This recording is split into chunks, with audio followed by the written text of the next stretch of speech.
दो।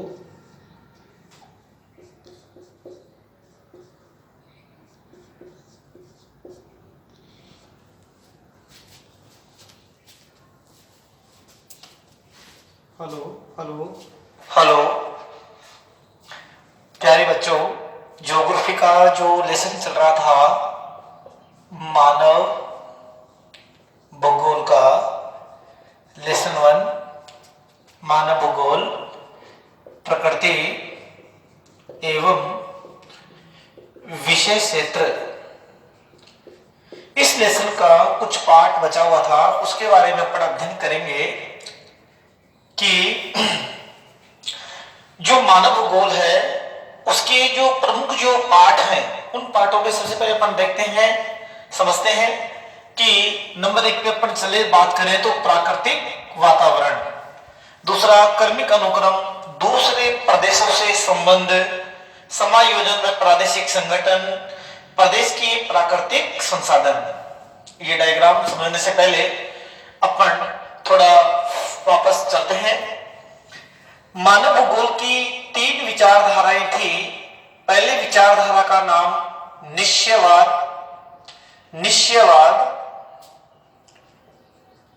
और दूसरी जो विचारधारा थी उसका नाम था संभववाद। और प्यारे बच्चों, एक जो विचारधारा थी उसका नाम था नवनिश्चयवाद। इस विचारधारा का दूसरा नाम था गो एंड स्टॉप, रुको और जाओ। बात करते हैं निश्चयवाद की। निश्चयवाद जो केवल प्रकृति के महत्व की प्रधानता स्वीकार करती है, वह विचारधारा जो मानव के बजाय प्रकृति को महत्व देती है, वह विचारधारा कहलाती है निश्चयवाद। इसके अलावा संभववाद जो है वो प्रकृति को कम महत्व और मानव को अधिक महत्व प्रदान करती है, यह विचारधारा कहलाती है संभववाद। और नवनिश्चयवाद जो दोनों विचारधाराओं को समान रूप से महत्व देते हैं, जो कह रहे हैं कि प्रकृति और मानव दोनों एक दूसरे के पूरक हैं, उसका नाम था नवनिश्चयवाद। प्यारे बच्चों, समझ में आया? यस या नो? थोड़ा आगे चलते हैं। पढ़ चुके हैं कि निश्चयवाद का जो जन्म हुआ था वो कहां हुआ था प्यारे बच्चों? जर्मनी में। संभववाद का जन्म कहां हुआ था? फ्रांस में। और नवनिश्चयवाद का जो जन्म हुआ था वो हुआ तुम्हारे ऑस्ट्रेलिया में, लेकिन जो कॉलेज वाले बुक है वो कह रही है अमेरिका में। देखो, इसके जनक थे रेडजेल, निश्चयवाद के जनक थे रेडजेल। संभववाद के जनक आपको मालूम है, इस शब्द का सबसे पहले प्रयोग करने वाला था फेवरे। और वैसे जो संस्थापक है उसका नाम है, पूरा नाम क्या है? बिडार डिला ब्लास। नवनिश्चयवाद का ग्रिफिथ टेलर। थोड़ा आगे चलते हैं, देखते हैं, समझते हैं। मानव भूगोल एक क्षेत्रीय विभेदन का अध्ययन भी करता है। वह भूगोल जिसमें क्षेत्रवाद का अध्ययन किया जाता है। और इसकी विशेषता है, मानव भूगोल की एक विशेषता है, यह भूगोल क्षेत्रीय विभेदन का अध्ययन भी करता है। आपको मालूम है, एक प्रदेश से दूसरे प्रदेश के बीच जो विशेषताएं हैं उनका अध्ययन करना क्षेत्रीय विभेदन कहलाता है। देखते हैं, आप कंफ्यूजन मत होना। मैंने कहा था कि मानव भूगोल का जनक रेडजेल है, लेकिन मानव भूगोल का जो वास्तविक जन्मदाता है वो है हम्बोल्ट। कौन है? हम्बोल्ट। लेकिन अपन ये कह सकते हैं जो प्रेजेंट में जो मानव भूगोल चल रही है उसका जनक है फ्रेडरिक रेडजेल। इसलिए कहा गया है कि रेडजेल को आधुनिक मानव भूगोल का जनक भी कहा जाता है। आधुनिक मानव भूगोल का जनक फ्रेडरिक रेडजेल। कौन है प्यारे बच्चों? Friedrich Ratzel. थोड़ा आगे चलते हैं। देखो, इस जो डायग्राम आप देख रहे हो इसमें कुल 6 पॉइंट हैं और इन 6 पॉइंटों के अंदर पूरा का पूरा मानव भूगोल की परिछाया अपने को दिखाई दे रही है। समझने की कोशिश करते हैं। पहला पॉइंट अपन समझते हैं, प्राकृतिक वातावरण, नेचुरल एनवायरमेंट। देखो मानव भूगोल का यदि मैं बात करूं तो मानव भूगोल का सबसे महत्वपूर्ण जो बिंदु है वो है प्राकृतिक वातावरण। प्यारे बच्चों, मैंने इसी पाठ की जो पिछली क्लास हुई उस पिछली क्लास में मैंने आपको पढ़ाया था, बताया था, आपने सुना होगा ध्यानपूर्वक। मैंने कहा था कि भौतिक भूगोल का जो केंद्र बिंदु है, भौतिक भूगोल का जो केंद्र बिंदु है, भौतिक भूगोल का जो केंद्र बिंदु है वो है स्थान। क्या है बेटा? स्थान। और मानव भूगोल का जो केंद्र बिंदु है, मानव भूगोल का जो केंद्र बिंदु है वो कौन है? मानव। भूगोल का केंद्र बिंदु स्थान हो गया और मानव भूगोल का केंद्र बिंदु हो गया मानव। देखो प्यारे बच्चों, मानव की इतनी क्षमता नहीं है कि वह प्राकृतिक वातावरण का निर्माण कर सके, लेकिन प्राकृतिक वातावरण जो यहां पर एक दिया गया है शब्द, ये मानव भूगोल की रूपरेखा तैयार करता है। क्योंकि मानव ने जितना भी विकास किया है, चाहे वो परिवहन भूगोल के क्षेत्र में हो, चाहे वो कृषि भूगोल के क्षेत्र में हो, या चाहे वो इकोनॉमिक ज्योग्राफी आर्थिक भूगोल के क्षेत्र में हो, चाहे वो किसी भी क्षेत्र में हो, यानी कि मानव से जुड़ी हुई जितनी भी गतिविधियां हैं, जितनी भी एक्टिविटी है, उन सब में प्राकृतिक वातावरण का कहीं ना कहीं रोल होता है। एक छोटा सा उदाहरण लीजिए। मानव हर पल हर क्षण कुछ प्राण वायु ग्रहण कर रहा है और उसी से यह मानव दौड़ रहा है, चल रहा है। यानी कि मानव प्रकृति से बहुत कुछ ले रहा है और बदले में प्रकृति में कुछ नया चेंज कर रहा है। अब प्राकृतिक वातावरण से क्या बना देगा मानव? सांस्कृतिक वातावरण का निर्माण कर देगा। प्राकृतिक वातावरण का मतलब यह हो गया प्यारे बच्चों कि वे शक्तियां जो मानव के अधिकार क्षेत्र में नहीं है, वे शक्तियां जो मानव के अधिकार क्षेत्र में नहीं है, अपितु प्रकृति के अधीन है। किसके अधीन है? प्रकृति के अधीन है। प्राणवायु अपन नहीं बना सकते, जल का निर्माण अपन नहीं कर सकते, कदापि नहीं कर सकते, ब्लड रक्त का निर्माण अपन नहीं कर सकते, पेड़ पौधों का निर्माण अपन नहीं कर सकते। प्यारे बच्चों, ये सब कुछ हमारे ऊपर से कौन देता है? प्रकृति देती है। और इसी प्रकृति से निकल करके मानव भूगोल का जो केंद्र बिंदु है, मानव भूगोल का जो केंद्र बिंदु है, सेंटर पॉइंट है, और वो सेंटर पॉइंट कौन है? मानव है। कौन प्यारे बच्चों? मानव। और इस मानव के द्वारा ही तुम्हारे सांस्कृतिक वातावरण का निर्माण होता है। सांस्कृतिक वातावरण का निर्माण होता है। और ये सांस्कृतिक वातावरण होता क्या है? सांस्कृतिक वातावरण में तुम्हारे अधिवास समझ गए ना, मकान, घर, आवास, और मानव बस्तियां, तुम्हारे बड़े बड़े उद्यान, नहरें, वे स्रोत जिनको, वे प्राकृतिक स्रोत जिनका सहारा लेकर के मानव एक सांस्कृतिक वातावरण का निर्माण करता है। तो प्राकृतिक वातावरण पहले आया और उसके बाद में क्या आ गया? सांस्कृतिक वातावरण आ गया। तो बच्चों यहां पर वो चीज स्पष्ट हो रही है कि वास्तव में भौतिक भूगोल और मानव भूगोल दोनों एक दूसरे से जुड़े हुए हैं। प्रकृति और मानव दोनों एक दूसरे से जुड़े हुए हैं। थोड़ा आगे चलते हैं प्यारे बच्चों, आगे चलो। दूसरा यहां पर अपन देख रहे हैं, एक शब्द आया है क्रमिक अनुक्रम। इसको आप ये भी कह सकते हो शॉर्ट एंड स्वीट में काल अनुक्रम। काल का मीन्स होता है समय, काल का मीन्स होता है समय।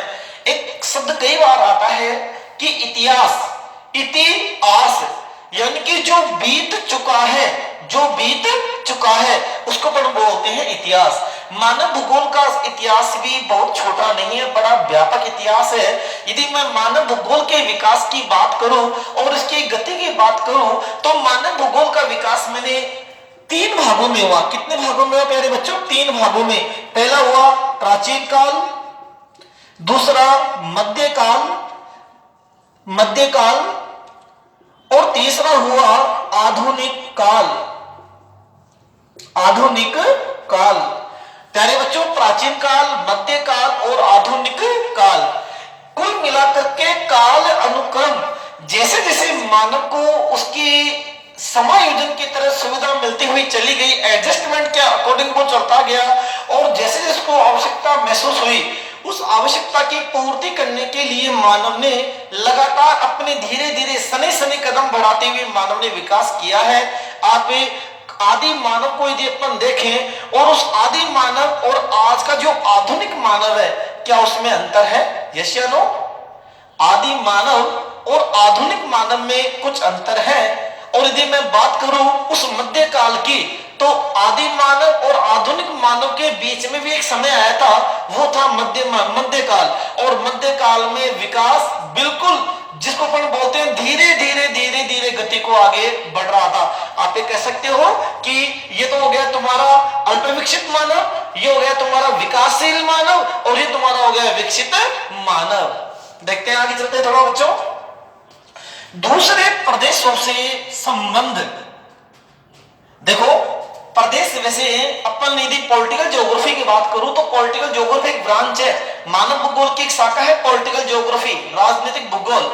पॉलिटिकल ज्योग्राफी में यदि मैं प्रदेश की बात करूं तो प्रदेश, आप ये मत समझना कि किसी राज्य को कहा जाता है। हम कई बार एक स्टेट को भी प्रदेश का नाम दे देते हैं, लेकिन ज्योग्राफी के अंदर प्रदेश का मतलब ये होगा कि वह प्रदेश, वह क्षेत्र जहां पर अनेक प्रकार की विशेषताएं समान रूप से देखने को मिलती हैं, उसको बोलते हैं प्रदेश। क्या बोलते हैं? प्रदेश। देखते हैं दूसरे प्रदेशों से संबंध। यहां पर एक चीज सामने आ रही है कि यहां पर तुलनात्मक अध्ययन किया जा रहा है, तुलनात्मक अध्ययन किया जा रहा है। प्यारे बच्चों, आपको एक समझने का विषय है, थोड़ी देर समझिए आप। देखो इसमें आप एक एग्जांपल से समझ सकते हैं। देखिए पृथ्वी को 3 कटिबंधों में बांटा है। 11th क्लास में मैंने आपको फिजिकल ज्योग्राफी में पढ़ाया है कि पृथ्वी को 3 कटिबंधों में बांटा है। 3 कटिबंध कौन कौन से हैं और उनका पता कैसे चलता है?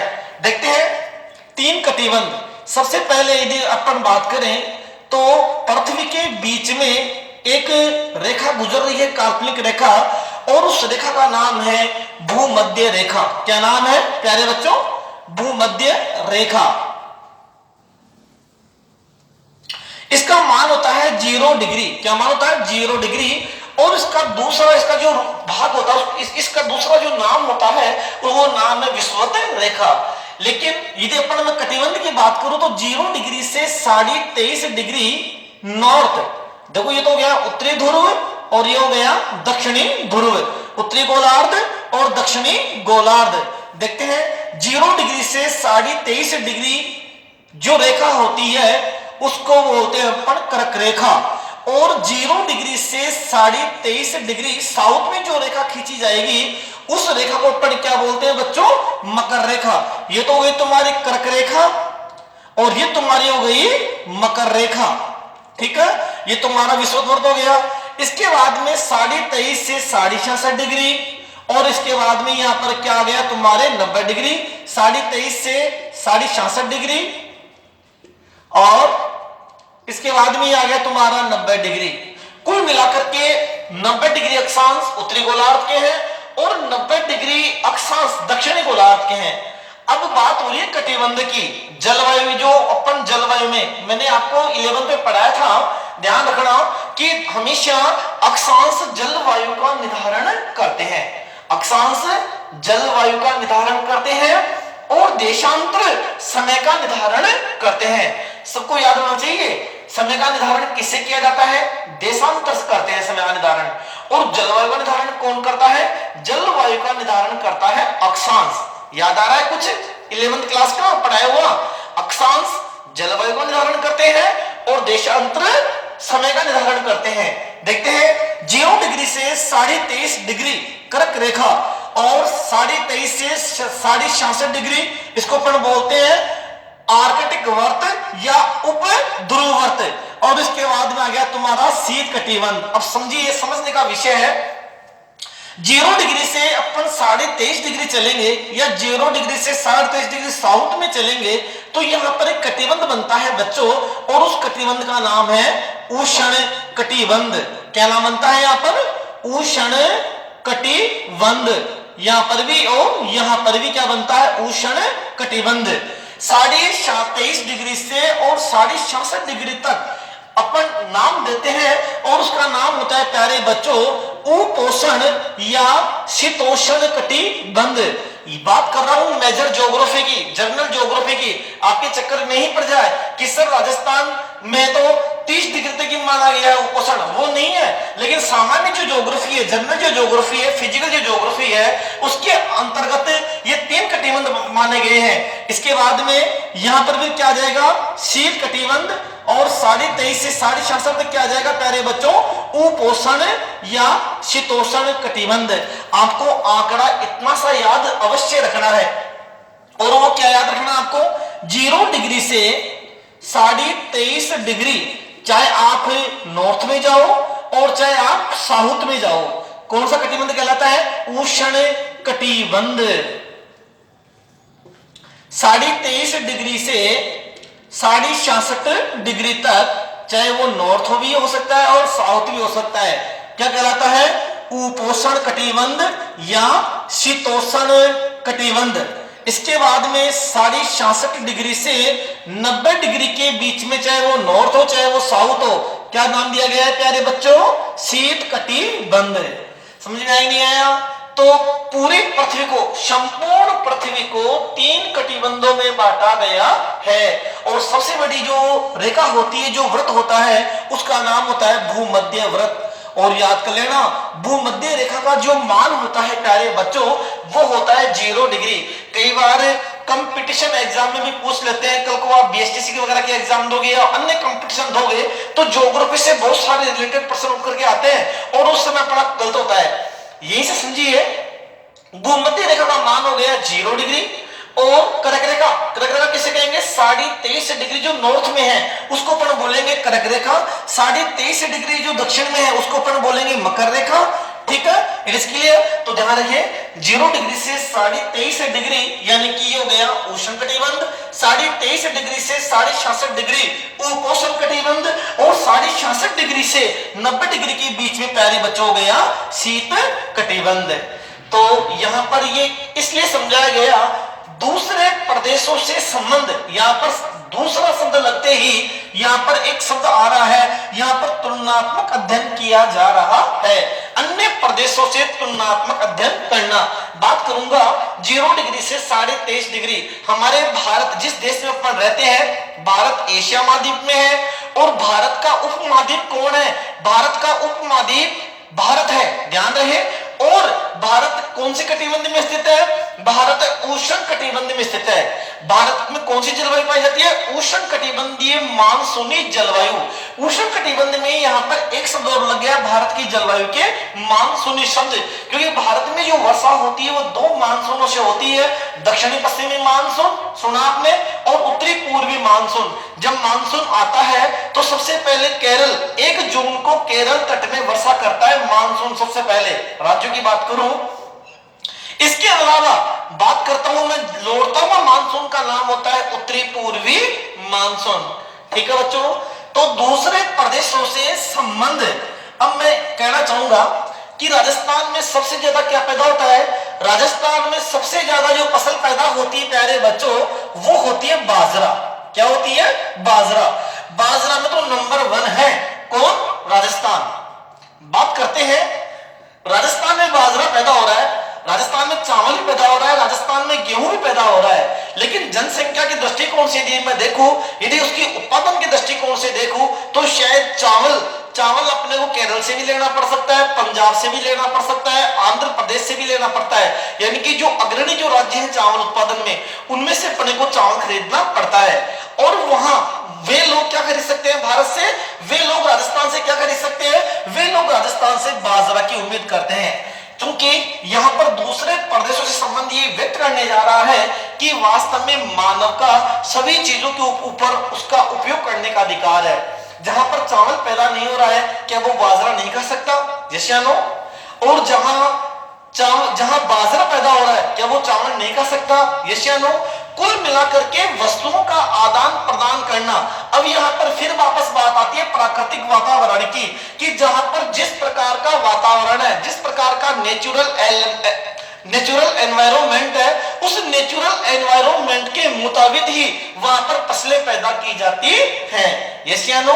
कुल मिलाकर के आपको याद होगा कि रेडजेल आधुनिक भूगोल का जो जनक है फ्रेडरिक रेडजेल, उसकी एक शिक्षक ने किताब लिखी थी भौगोलिक वातावरण का प्रभाव, और उस भौगोलिक वातावरण के प्रभाव में किताब का नाम क्या रखा, भौगोलिक वातावरण का प्रभाव। और उसने बताया था कि भौगोलिक वातावरण का प्रभाव में उसने बताया था कि मुख्य रूप से शारीरिक प्रभाव, मानसिक प्रभाव, आर्थिक प्रभाव और यहां तक कि सामाजिक और सांस्कृतिक प्रभाव, इसी शैम्पून ने भौगोलिक वातावरण के प्रभाव में मानव के ऊपर पड़ने वाले 4 प्रभावों की चर्चा की थी। कौन कौन से बताए थे मैंने आपको, यानी कि शारीरिक प्रभाव, शारीरिक बनावट, शारीरिक ढांचा, इसके अलावा तुम्हारे भौगोलिक प्रभाव में आ गया आर्थिक प्रभाव है, मानसिक प्रभाव है और सामाजिक और सांस्कृतिक प्रभाव है। जहां पर जैसी जलवायु है वहां पर उसी के अकॉर्डिंग समाज और सांस्कृतिक वातावरण का निर्माण हो जाता है। आप चाहो कि जम्मू कश्मीर की तरह हम भी हमारे मकानों की, हमारे आदिवासियों की छतें अपन डलवा छतें रखें, नहीं, ऐसा नहीं है। वहां पे डलवा छतें क्यों रखते हैं, क्योंकि वहां बर्फबारी होती है, हिमपात होता है, तो ताकि हिमपात होए तो वो बर्फ पूरी की पूरी पिघल जाए और वहां पर रुके नहीं। बात समझ में आ रही है। कुल मिलाकर के दूसरे प्रदेशों, एक प्रदेश से दूसरे प्रदेश का जो संबंध है उसका अध्ययन भी मानव भूगोल में किया जाता है। एक प्रदेश में किसका ज्यादा उत्पादन हो रहा है और दूसरे प्रदेश में किसका ज्यादा उत्पादन नहीं हो रहा है, क्योंकि मानव भूगोल में क्यों, कैसे और कब, क्यों, कब और कैसे, इन तीनों चीजों का अध्ययन इसमें किया जाता है, तीनों प्रश्नों का इसमें अध्ययन किया जाता है। तो प्यारे बच्चों, निसंदेह एक एग्जांपल और देना चाहूंगा, केसर, जिसको अधिकांश मिठाइयों में काम में लिया जाता है। केसर, केसर केवल इस समय यदि मैं भारत की बात करूं तो केसर प्रेजेंट में केवल ठंडे इलाके में पैदा हो रहा है, और वो उस राज्य का नाम है J&K। जम्मू कश्मीर में केवल एक पठार है और उस पठार का नाम है करेवा का पठार। क्या नाम है, करेवा का पठार। करेवा के पठार में सबसे ज्यादा इस समय केसर की खेती की जा रही है, और उस करेवा के पठार में जो केसर उत्पादन हो रहा है वो भारत के सभी प्रदेशों में, सभी राज्यों में वहां से सप्लाई किया जाता है। देखते हैं प्यारे बच्चों आगे, समायोजन, एडजस्टमेंट, समायोजन व प्रादेशिक संगठन। देखिए यहां पर समायोजन शब्द आते ही मेरे को एक वैज्ञानिक का नाम याद आ रहा है प्यारे बच्चों, और आपने भी निश्चित रूप से साइंस के अंदर उस वैज्ञानिक का नाम आपने सुना होगा। साइंस के अंदर भी प्यारे बच्चों आपने उस वैज्ञानिक का नाम सुना होगा, और उस वैज्ञानिक का नाम क्या था, फ्रेडरिक रेडजेल। तो आधुनिक मानव भूगोल का जनक है, उसका नाम था प्यारे बच्चों चार्ल्स डार्विन।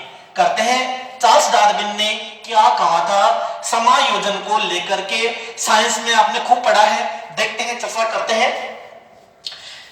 चार्ल्स डार्विन ने कहा था, चार्ल्स डार्विन एक वैज्ञानिक था, और उस वैज्ञानिक ने, चार्ल्स डार्विन नामक वैज्ञानिक ने एक सिद्धांत दिया था, और उस सिद्धांत का नाम था प्राकृतिक समायोजन का सिद्धांत। प्राकृतिक समायोजन का, प्राकृतिक समायोजन का सिद्धांत। प्राकृतिक समायोजन के सिद्धांत में चार्ल्स डार्विन महोदय ने कहा था कि प्रकृति में, जरा ध्यान से सुनना, प्रकृति में सफल अनुकूलन करने वाले जीव ही जीवित रह पाते हैं और अन्य जीव, शेष जीव विलुप्त हो जाते हैं। चार्ल्स डार्विन का कहने का मतलब यहां पर यह था प्यारे बच्चों कि जो जीव प्रकृति से समायोजन कर लेगा, एडजस्टमेंट कर लेगा, वह तो जीवित रह पाएगा, और जो समायोजन नहीं कर पाएगा उसकी मृत्यु हो जाएगी। ये प्राकृतिक समायोजन का सिद्धांत था, और प्राकृतिक समायोजन का सिद्धांत किसने दिया, चार्ल्स डार्विन ने। प्यारे बच्चों, कंफ्यूजन में मत पड़ जाना, इसका कई जगह किताबों में नाम लिखा हुआ था, इस सिद्धांत के 2 नाम है, कई जगह इसका नाम लिखा हुआ है प्राकृतिक चयन का सिद्धांत। प्राकृतिक चयन का सिद्धांत किसने दिया, चार्ल्स डार्विन। चार्ल्स डार्विन महोदय ने कह दिया कि प्रकृति में सफल अनुकूलन करने वाले जीव ही जीवित रह पाते हैं और शेष जातियों का विलोपन हो जाता है। कुल मिलाकर के समायोजन व प्रादेशिक संगठन की बात वही आ रही है कि निश्चित रूप से जब एक प्रदेश से दूसरे प्रदेश में अपन, चाहे वो जलवायु की विशेषताएं हो, चाहे वो आर्थिक विशेषताएं हो, मानव भूगोल में किसी प्रकार की भी विशेषताएं हो, चाहे वो जनसंख्या को लेकर के है, समायोजन करके चलना ही पड़ता है। एक दूसरा प्यारे बच्चों, एक एग्जाम्पल मैंने आपको दिया प्राकृतिक चयन को लेकर के ये है, और प्यारे बच्चों में आपको एक एग्जाम्पल और देना चाहूंगा। एक शब्द आता है प्रवास, सुना होगा प्रवास, बहुत इजी शब्द है प्रवास। एक स्थान से दूसरे स्थान पर चले जाना, एक स्थान से दूसरे स्थान पर चले जाना प्रवास। वैसे यदि मैं बात करूं ज्योग्राफी में 3 प्रकार का होता है, स्थायी प्रवास, अस्थायी प्रवास और मौसमी प्रवास या ऋतु प्रवास। स्थायी प्रवास वह प्रवास के जहां मनुष्य जन्म लेता है और जन्म भूमि में कुछ समय गुजारने के बाद में हमेशा के लिए किसी अन्यत्र स्थान पर चला जाए और दोबारा उस स्थान पर नहीं आवे, उसका नाम होता है प्यारे बच्चों स्थायी निवास। दूसरा होता है अस्थायी निवास। अपन स्कूल में आते हैं, ये एक प्रकार का अस्थायी निवास है, कुछ समय के लिए अपन ड्यूटी पे आते हैं, अस्थायी निवास हो गया। कहने का मतलब, मेरा कहने का मतलब यह है कि वह प्रवास जो कुछ समय के लिए किया जाता है वह कहलाता है अस्थायी प्रवास। और यदि मैं बात करूं तीसरे प्रवास की, उसका नाम वो है मौसमी प्रवास या ऋतु प्रवास। भारत में बहुत सारी जनजातियां हैं। गद्दी जनजाति आपने सुना होगा। गद्दी जनजाति रावी नदी के तट पर पाई जाती है, हिमाचल प्रदेश में मिलती है। ये लोग गद्दियाल भाषा का प्रयोग करते हैं। गुजर है, बकरवाल है, ये बहुत सारी जम्मू कश्मीर में पाई जाने वाली जातियां हैं, हिमालय पर्वत में पाई जाने वाली जनजातियां हैं। और ये जनजातियों का जो मुख्य व्यवसाय है वो है भेड़ बकरियों को चराना। ये लोग क्या करते हैं प्यारे बच्चों, जब सर्दियों में बर्फ पड़ती है, हिमपात होता है, तो ये पर्वतों से अपने पूरे के पूरे चलवासी पशु चारण को लेकर के मैदानों की तरफ आ जाते हैं, क्योंकि उस समय पूरी की पूरी वनस्पति बर्फ से ढक जाती है। और जब हिमपात बंद होता है, शीत ऋतु चली जाती है, तो बर्फ जब पिघलना शुरू होती है तो धीरे धीरे ये लोग वापस मैदानों से पर्वतों की ओर चले जाते हैं। इसी प्रवास का नाम है ऋतु प्रवास। सर्दियां आई तो मैदानों में आ गए, और सर्दियां चली गई तो वापस मैदानों से और पर्वतों की ओर चल दिए। इट इज क्लियर, यस या नो? वैसे और यदि मैं बात करूं प्रवास की, तो प्रवास में एक शब्द और आता है। प्रवास की मुख्य रूप से 4 धाराएं हैं। 4 धाराएं प्यारे बच्चों प्रवास की कौन कौन सी हैं, ध्यान लगाइए। प्रवास की 4 धाराएं हैं। कितनी धाराएं हैं? गांव से गांव की ओर, गांव से गांव, गांव से गांव, गांव से नगर, गांव से नगर, ग्राम लिख लो इसको, गांव एक ही बात है। और नगर से नगर, नगर से नगर, और नगर से गांव, नगर से गांव। अब बात करते हैं, ये कह रहा है कि प्रादेशिक संगठन, समझ लो आप इसमें नहीं आया। इसके बाद में प्रादेशिक संगठन प्रवास।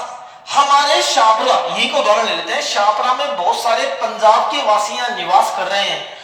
अब ये तो है नहीं कि वो हिंदू धर्म मानेंगे, वो सिख धर्म का पालन करेंगे। हर व्यक्ति की अलग अलग समाज और संस्कृति होती है।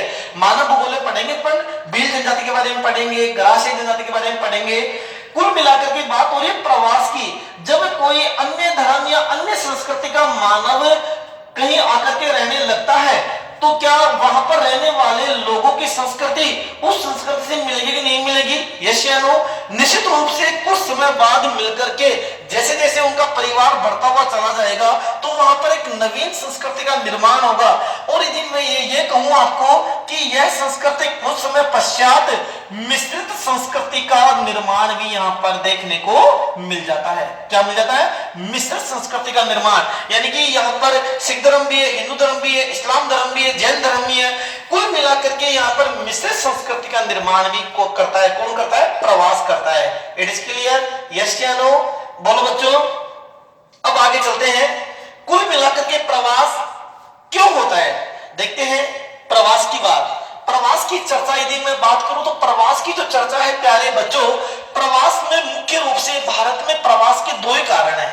प्रवास के 2 ही कारण हैं। एक तो है तुम्हारा विवाह, जिसको आप बोलते हो शादी, और एक है तुम्हारा काम या रोजगार की तलाश। काम या रोजगार की तलाश, देखते हैं, पहला कारण है विवाह। प्रवास क्यों किया जाता है?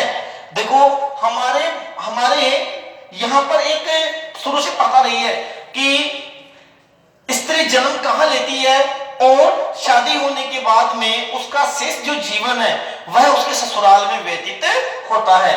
तो यहां पर जो स्त्री प्रवास, भारत में जो स्त्री प्रवास का जो मुख्य कारण बताया गया है प्यारे बच्चों, वो है विवाह। क्या कारण है? विवाह। शादी के बाद में निश्चित रूप से स्त्री का प्रवास होता ही होता है। It is clear? यस या नो?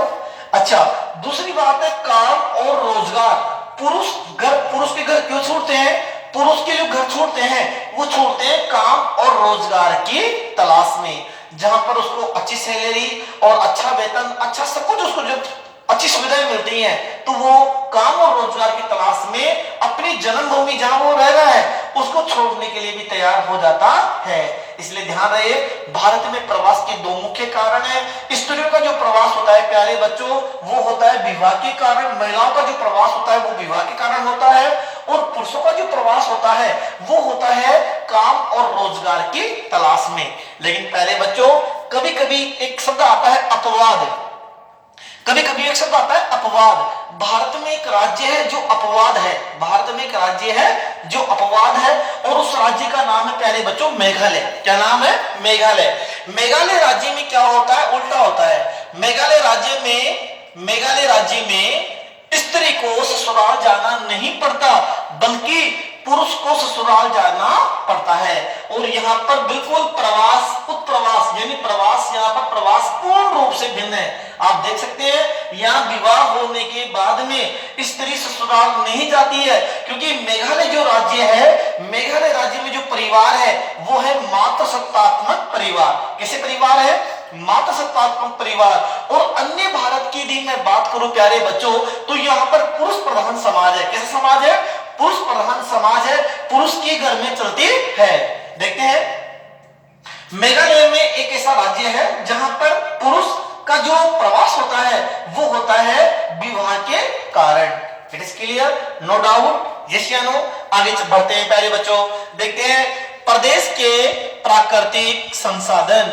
ये बात हो रही है प्रदेश के प्राकृतिक संसाधनों की। देखो हर प्रदेश में अलग अलग संसाधन पाए जाते हैं। देखो एक छोटा सा मेरे प्रश्न याद आ रहा है और मैं बताना चाहूंगा आपको। देखते हैं,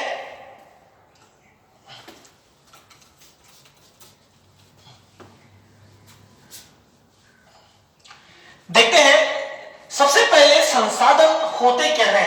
देखो संसाधन होते नहीं है, एक संसाधन तो बनाए जाते हैं। कौन कहा था? जिमरमैन महोदय ने कहा था कि संसाधन होते नहीं है, संसाधन तो बनाए जाते हैं।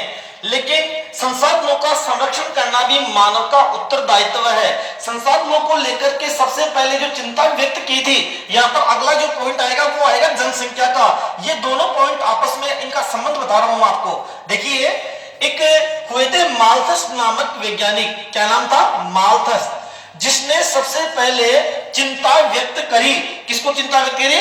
जनसंख्या को लेकर के और संसाधनों को लेकर के जिसने सबसे पहले चिंता जाहिर की। उसने कहा था कि जनसंख्या तो कैसे बढ़ रही है? देखो संसाधन, उन्होंने एक सूत्र दिया, संसाधन और जनसंख्या। देखते हैं, संसाधन तो केवल अंकगणितीय में थे 1 2 3 4 5 6 7, ठीक है।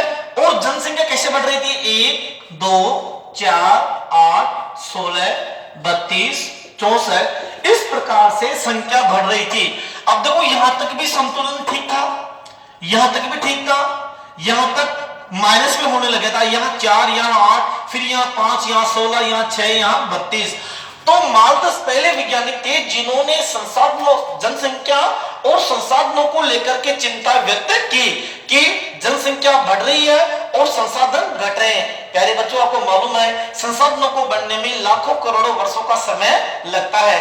और मैंने पिछली क्लास में मैंने बताया था आपको कि संसाधन की उत्पत्ति जैविक संसाधन और अजैविक संसाधन। इसके अलावा संसाधनों की मैंने संरक्षण को लेकर भी आपसे चर्चा की थी। संरक्षण, संसाधनों का विवेकपूर्ण ढंग से उपयोग करना। ये कह रहा है कि प्रदेश के प्राकृतिक संसाधन तो है, लेकिन जनसंख्या उनका उपयोग करेगी।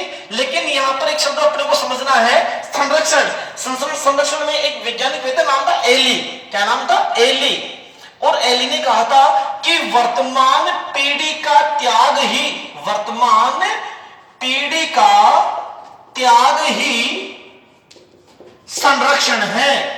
वर्तमान पीढ़ी का त्याग ही संरक्षण है। अब प्यारे बच्चों, आप ये मत समझ लेना कि त्याग करना है, संसाधनों का उपयोग नहीं करना है। यहां पर त्याग का मीन्स यह है कि संसाधनों का विवेकपूर्ण ढंग से उपयोग करना है, सदुपयोग करना है, दुरुपयोग नहीं करना है। बेवजह संसाधनों को नष्ट नहीं करना है। ठीक है। प्रदेश के जो प्राकृतिक संसाधन है उनका विवेकपूर्ण ढंग से उपयोग करना है। और यहां पर एक बात और आ रही है कि जिस प्रदेश में तांबा भरा पड़ा है, किसी में लोहा है, किसी में जस्ता है। आपको मालूम है राजस्थान में जस्ता अच्छा है, बहुत अच्छा उत्पादन है जस्ता का।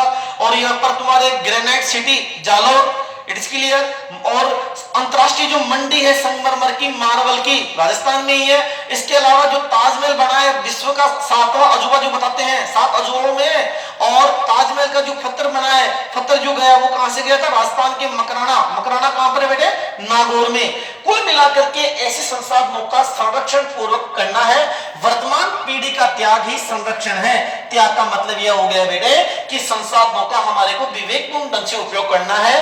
कुल मिलाकर के मेरे को एक उदाहरण और देना चाहूंगा कि प्रकृति को बिना नुकसान पहुंचाए हमारे को विकास करना है। और ऐसे विकास को ज्योग्राफी में बोलते हैं, मानव भूगोल में बोलते हैं धारणीय विकास। ऐसा विकास जिसमें पर्यावरण को बिना क्षति पहुंचाए, बिना नुकसान पहुंचाए जो कार्य किया जाए उसका नाम होता है प्यारे बच्चों धारणीय विकास। अब बात हो रही है मानव भूगोल में जनसंख्या या जनता। जनसंख्या की बहुत सारी विशेषताएं हैं, बहुत सारी अपन इसकी जनसंख्या घनत्व है, लिंगानुपात है, साक्षरता है। बस में कुल मिलाकर के जनसंख्या से जुड़े हुए जितने भी मुद्दे हैं उन मुद्दों का अध्ययन भी अपन मानव भूगोल में करते हैं। प्यारे बच्चों, मानव भूगोल की वैसे अलग से एक ब्रांच होती है और उसका नाम होता है पॉपुलेशन ज्योग्राफी। तो प्यारे बच्चों, आज का चैप्टर यही खत्म करते हैं। इसमें कोई समस्या हो तो मेरे को बताओ। ये कटिबंध मैंने आपको बता दिए।